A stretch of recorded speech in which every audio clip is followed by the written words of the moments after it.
একদিকে বাংলায় জালে জঙ্গি, অন্যদিকে কাশ্মীরে ফের টার্গেট কিলিং। কুলগামে টার্গেট কিলিং, নাম পরিচয় জেনে পরিযায়ী শ্রমিক খুন। জঙ্গিদের গুলিতে খুন পরিযায়ী শ্রমিক, গুলিবিদ্ধ আরেক পরিযায়ী শ্রমিক হাসপাতালে।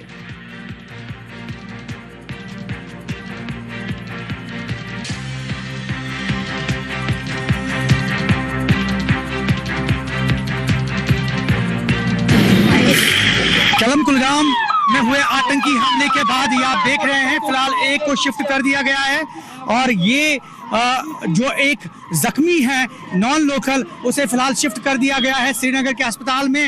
और जैसे कि हमने पहले भी बताया आपको, जो केलम कुलगाम में आतंकी हमला हुआ, इस हमले में फिलहाल एक की मौत वाकया हुई है, जबकि जो दीगर एक नॉन लोकल है फिलहाल वो जख्मी हो गया है और उसे जख्मी हालत में श्रीनगर के अस्पताल मुंतकिल कर दिया गया है इलाज के लिए। आपने देखा अभी कि किस तरह से यहाँ जीएमसी अनंतनाग में जो जख्मी नॉन लोकल है उसको फिलहाल शिफ्ट कर दिया गया है श्रीनगर के अस्पताल में, जबकि एक की मौत जो है इस हमले में वाकया हुई है। सिक्योरिटी फोर्सेज ने पूरे इलाके को तहवील में ले लिया है, केलम इलाके में, और अभी सर्च ऑपरेशन जारी है। सिक्योरिटी फोर्सेज, फौज और दीगर जितनी भी एजेंसीज हैं वो लगी हुई हैं और कहीं ना कहीं इसमें जितने भी इन्वॉल्व लोग हैं उन्हें कीपर किरदार तक पहुंचाने की कोशिश करेंगे।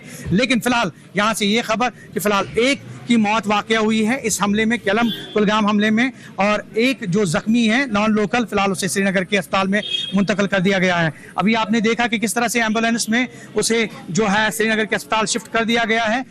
उसे भी गोली लगी है, जख्मी है, क्रिटिकल है, लेकिन फिलहाल जहां तक डॉक्टरों का कहना है फिलहाल उसकी हालत मुस्तहकम इसलिए बताई जा रही है क्योंकि उसे फिलहाल श्रीनगर के अस्पताल मुंतकिल कर दिया गया है। यहाँ ऑपरेशन जारी है, सर्च ऑपरेशन, और फिलहाल अगर हम केलम की बात करें तो केलम को पूरी तरह से सिक्योरिटी फोर्सेज ने अपनी तहवील में ले लिया है। ज़हूर रिजवी, न्यूज़ 18 नेटवर्क, अनंतनाग।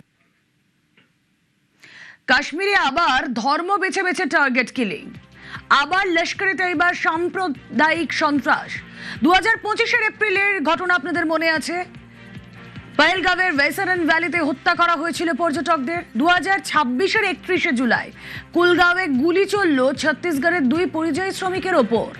কথা বলবো, প্রদীপ চক্রবর্তী সহকর্মী রয়েছেন সঙ্গে। প্রদীপ, রুমেলা প্রশ্নটা আরেকবার করবে। আমরা পহেলগাঁওয়ের ঘটনা দেখলাম, সেখানে লস্করে তৈবার যোগ, আবারও আমরা গতকালের ঘটনা দেখলাম। এই ধরনের নাশকতার ঘটনা বারবার ঘটছে, টার্গেট কি?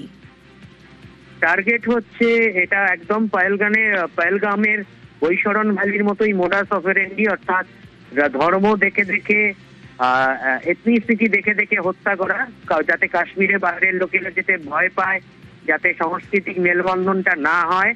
এটা একটা প্যানিক ছড়ানো, যাতে ভিন রাজ্যের পরিযায়ী শ্রমিকরা কাশ্মীরে কাজ করতে না যান, যে আপেল শ্রমিকরা আছেন তারা কাজ করতে না যান। এক্ষেত্রে কুলগামে ছত্তিশগড়ের দুই শ্রমিককে গুলি করেছে জঙ্গিরা এসে, এবং তারপর হচ্ছে ঘটনার দায় স্বীকার করেছে দ্য রেজিস্ট্যান্স ফোর্স বা টিআরএফ। ঘটনাচক্রে পহেলগামের বৈশরণ ভ্যালিতে যখন গণহত্যা করা হয়েছিল, ধর্ম জিজ্ঞেস করে করে পর্যটকদের হত্যা করা হয়েছিল, তার দুদিন আগে এই টিআরএফ এরই একটা মেসেজ এসেছিল পর্যটকদের হুঁশিয়ারি দিয়ে, এবং তারপরে ঘটনা ঘটে। যদিও টিআরএফ বা যা লস্করে তৈবার শাখা সংগঠন তা তখন ঘটনা ঘটে যাওয়ার পর দায় অস্বীকার করে, কিন্তু সাবস্টেন্সিয়াল এভিডেন্সে ভারতীয় গোয়েন্দারা প্রমাণ করে দিয়েছিলেন বিশ্বের দরবারে যেটা লস্করে তৈবারই কাজ। এবার টিআরএফ দায় স্বীকার করেছে, তার মানে এটার পিছনে যে লস্করে তৈবা আছে তাতে কোনো সন্দেহ নেই। এবার এই মোডাস অপারেন্ডি, 1 বছর বাদে এই কাজ করার ধরন, এইভাবে বেছে বেছে খুন করা, টার্গেট কিলিং, এটা কাশ্মীরে আবার ফিরে এলো ভয় দেখানোর জন্য। এবং গোয়েন্দাদের আরো সন্দেহ যে এটা কাজ করানো হচ্ছে হাইব্রিড জঙ্গিদের নিয়ে বা অস্থায়ী জঙ্গিদের নিয়ে, অর্থাৎ দিনের বেলা তারা সাধারণের ভিড়ে বেশে নানা কাজ করছে এবং সূর্য ডোবার পর বা পাকিস্তান থেকে নির্দেশ এলে তারা নিজেদের টার্গেটকে গুলি করছে। রুমেলা, ওকে।